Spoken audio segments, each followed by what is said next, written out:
ఏం పేరు సార్ మీ పేరు? దీనదయాల్. ఓకే, ఏం పని చేస్తుంటారు సార్?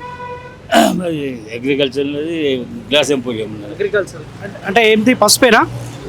పసుపేనా? పసుపు అన్నీ వేస్తాం, పసుపు వేస్తాం, బాగా చేస్తాము. ఎట్లుంది? మంచి ధర వస్తుందా పసుపుకి?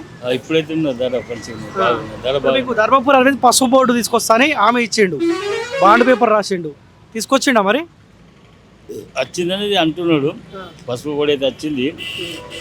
నరేంద్ర మోడీ గారి డిక్లరేషన్ ఇక్కడికి వచ్చి కాబట్టి వస్తున్నది. కాబట్టి ఇప్పుడు 16,000 పైన నడుస్తున్నది పసుపు బోర్డు. త్వరలోనే నిజామాబాద్లోనే పెడతాము. దేశంలో ఎక్కడెక్కడ పసుపు పండుతుందో అక్కడ ప్రతి జాగాల ఆఫీస్ ఉంటుంది.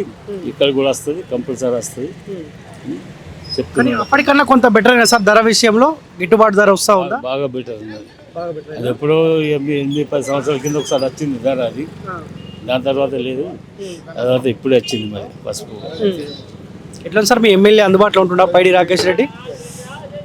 ఉంటాడు, అధికారంలో లేదు కాబట్టి గట్టిగా ఉంటుంది.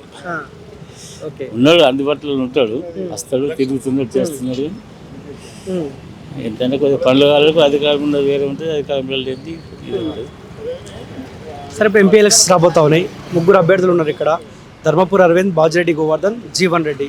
ముగ్గురులో ఎవరు బెటర్? ఎవరికి మీరు ఓటిద్దాం అనుకుంటారు? ఈ పరిస్థితుల్లో అయితే నరేంద్ర మోడీకి గురించే అనుకుంటున్నాం అందరం.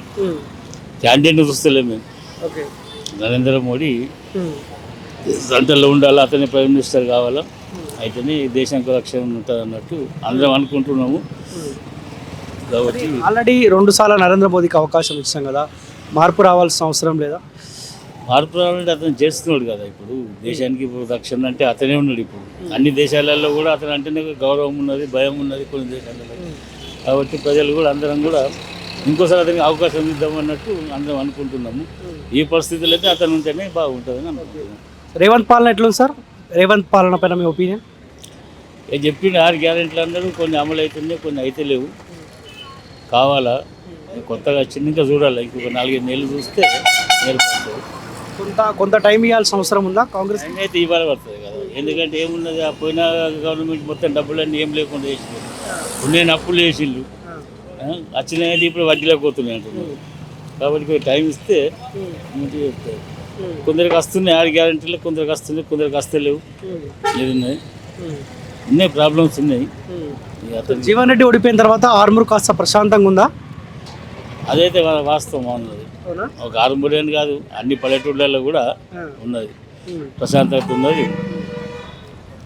ఇంతకుముందు మరి ఓటు దేనికి వేద్దామంటే మనుషుల లోపల వేరున్నది, బయటనే భయంకు చెప్పలేకపోతుంది అప్పుడు అట్లా కొందరు. కాబట్టి పల్లెటూళ్ళు అయితే అన్ని ప్రశాంతంగా ఉన్నది, అందరు సంతోషంగా ఉన్నారు. ఓకే, సో మీరు మొత్తం బీజేపీకి అనుకుంటున్నారు? అవును, బీజేపీ. Okay, thank you.